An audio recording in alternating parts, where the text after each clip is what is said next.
Hello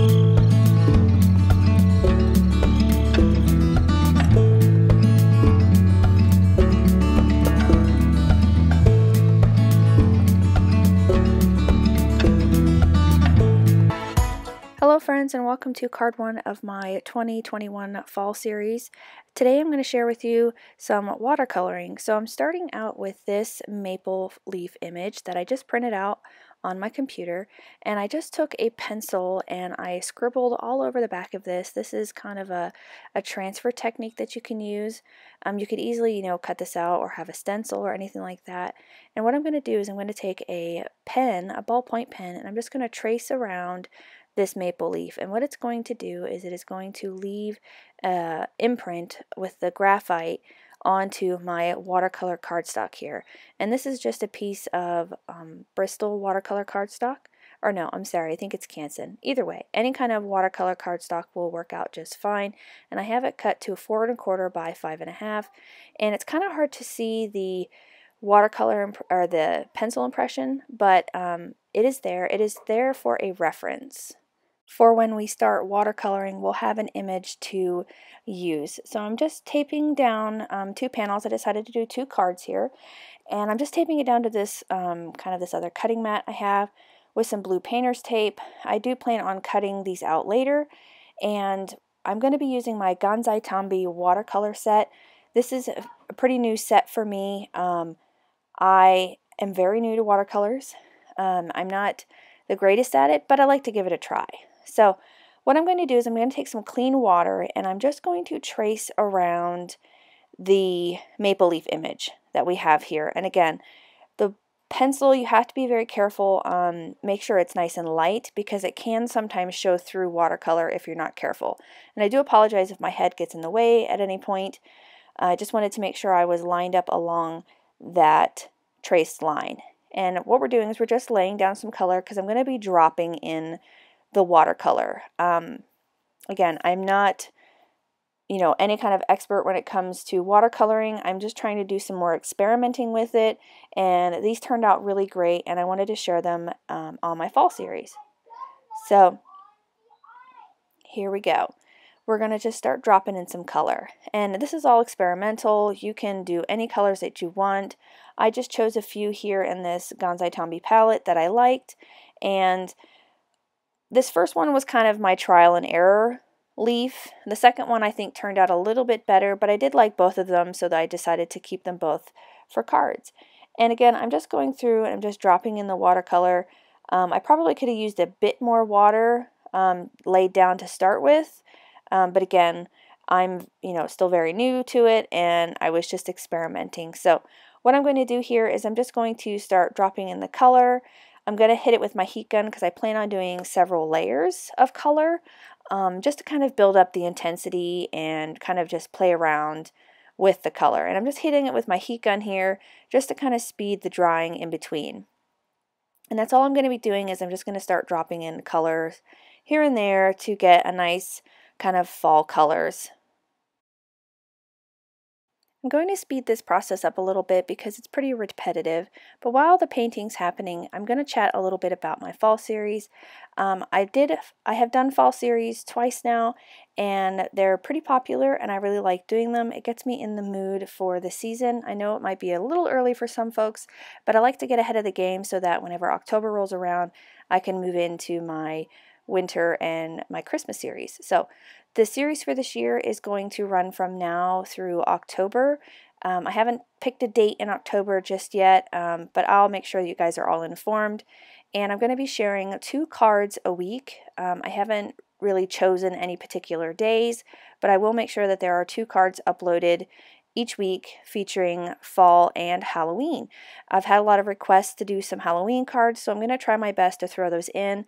I'm not really a Halloween sort of person, but I will try my best to throw in a few Halloween cards. I have a few items that are Halloween related, so we'll throw those in there as well. So if you don't want to miss out on this fall series for this year, make sure you are subscribed, and if you hit the little notification bell at the bottom of the screen, you'll be notified every time that I upload a video to the channel, and you won't miss out on any of those videos here. So again, we're just going through and adding in some of that watercolor. I'm just intensifying it a little bit here on the edge just to add some more definition to the actual shape of the leaf, because I felt like it got a little bit lost. And again, I really like the way that this turned out. It was a lot of fun, very relaxing, just to go through and add that color. And this leaf is pretty much done here. I was happy with it. I felt like there was a lot going on there, so I decided to move on to my second leaf. And this one I did a little bit differently. I added the watercolor in from each side of the leaf, and I'm dropping 3 different colors from each side so they kind of merge in the middle. Again, I probably could have used more water. I was a little apprehensive about using too much water, and but I think it turned out good. As you can see here, when I added that yellow, it really kind of moved across the leaf with the water as well as this red, and I was really liking the way that this was looking. And this is where I thought, well, maybe I should have added just a little bit more water and maybe pick the board up and helped it kind of move around. But in the end, I had a lot of fun creating these cards, and I think I'll try this technique again, maybe with some different fall items. But fall leaves are probably one of my favorite thing to do for fall cards. I like pumpkins as well, but leaves and just the different colors are my favorite. When the leaves start to change, it really it's so great for me. That's probably my favorite. Living in central Pennsylvania, we get really beautiful transition of colors here, and it is absolutely stunning. Again, my favorite time of year. The feel of the air, and you know, all of the warm flavors and scents, and the leaves. Just so if you happen to see that throughout my series that I'm using a lot of leaf images or leaves, it's because I love leaves. But if anybody has any other suggestions of things that I might be able to use, or have any ideas that they would like to see, go ahead and just leave them in the comments, and we'll work through what I can. And I hope you guys enjoy the series. So back to our leaves here. Again, I'm just dropping in that color, trying to get the shapes pretty close to what I had before, and we're going to dry these up, and I think they look fantastic. So now I'm going to kind of venture into my new, not really favorite, but kind of just to add a little bit of something in the background. I watch a lot of Amy Rasavi or Prairie Paper and Ink, and she splatters everything, and I think it always looks so fantastic. And I think adding the splatter to this really kind of made it a little bit more interesting instead of just having a plain leaf on the page. So I took some of the red colors and the orange colors and splattered those on from the same Gansai Tambi set, and I took the gold and the black from the Gansai Tambi set and I splattered it as well and set it off to the side to dry. Next, we're going to work on our sentiment, and I just have the Thankful die from Simon. This is created, I think, by CZ Designs, and I die cut it 3 times from some black cardstock. You can use any cardstock that you like, and I'm just going to stack them up on top of each other to create a dimensional die cut. And I'm just using some multimedia matte adhesive, and these stack up really beautifully. I'm just going to set it underneath an acrylic block in between each letters, and we're good to go. I really like the way that this the font is on this die cut. I really like it. It kind of reminds me of like a typewriter font. And once I have all of those stacked up together, I'm going to put it on some vellum. Now, my thought process behind putting it on vellum is that you'd be able to see through it, and you can, but I adhere it flat, so you can't really see it anyway. I think it probably would have been better if I had attached it to some white cardstock. I think it would have kind of just made that bubble around the font stand out a little bit better, but hindsight's 20/20, and I still liked them in the end. So I did that twice for both of my cards, so I've got 2 thankful sentiments ready to go. And now that my panels are nice and dry, I'm going to remove the tape here, and we're going to die cut them using some dies from Waffle Flower. They are the A2 stacks dies from Waffle Flower. I'll make sure everything is listed in the description below. And I wanted to cut them out so that, again, the leaf is the big major you know, this is the whole card. Like the leaf is the major thing, so I wanted to make sure that it was a big prominent feature on the card. And I just love the way that these turned out, especially adding the splatter to them. I really think it adds lots of interest. Once I have those cut out, we're going to attach them to some top folding A2 size card bases cut from some Neenah Desert Storm cardstock. Once we get those attached, we're going to just use some multimedia matte. But first I'm going to stamp a sentiment on the inside from this stamp set from Memory Box. I really like the big greeting that's in it, and I didn't have a big maple leaf to stamp on the inside, so I thought maybe just a nice big sentiment will work out fine. And I really like this stamp set from Memory Box. I can't remember the name of it off the top of my head, and I don't have it nearby. I have it put away, so I'll make sure it's listed in the description box below as well. And I'm just using some Versa Fine Onyx Black ink to stamp that down on the inside of these two card bases. And because Versa Fine is a pigment ink, I'm just going to hit it with my heat gun real quick just to make sure that it's nice and dry and it doesn't transfer onto the other side of the card base. Reinforce the folds with my bone folder, and I'm going to get these attached down with that Tombow Multi glue. And I really love the way that there's just a nice thin border all the way around these cards. And I really love using craft cardstock during fall. I'm not sure what it is. I think almost every card that I've done so far has used craft cardstock.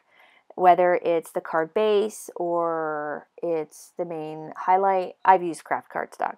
Again, it's my favorite. So next we're going to attach our sentiment down. Now I was going to pop it up, but then I decided not to, and I don't know why. But we're just going to run that Tombow Mono Multi glue on the back of this die cut, and we're going to attach them both down. And again, I really like the way that these turned out. I love the black on here. I really think it pops. I thought about doing like a gold or a glitter, but I didn't want it to take away from the big, bold maple leaf. I really want that to be the focal point, and the sentiment is just an accompaniment to the big leaf. And I'm just going to use the grid lines on my mat here to make sure it's nice and straight. And again, I really love the way that these turned out. They look so good. And that one was a little bit crooked, so I just reattached it and glued it back down so it was nice and straight. Super cute, lots of fun.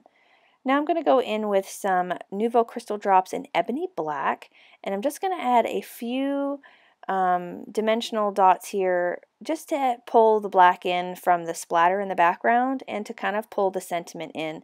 Now it seems kind of weird to add black, but I think this makes it look really refined. It sounds kind of silly for, you know, a card, but I really love the way that this turns out.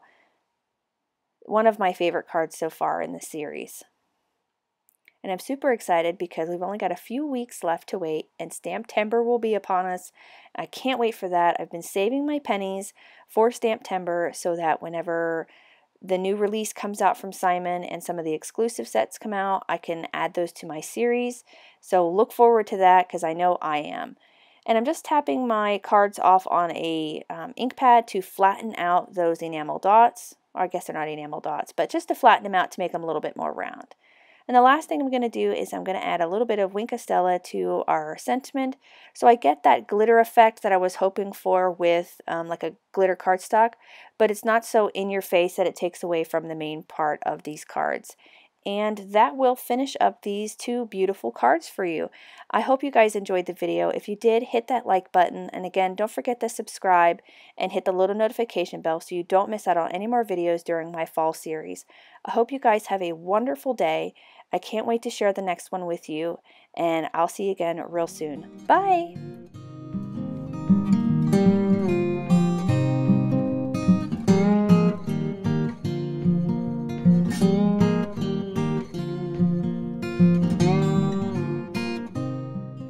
On screen, I've got a few videos that I think you'll enjoy. Consider hitting the subscribe button so you don't miss out on any more videos at my YouTube channel.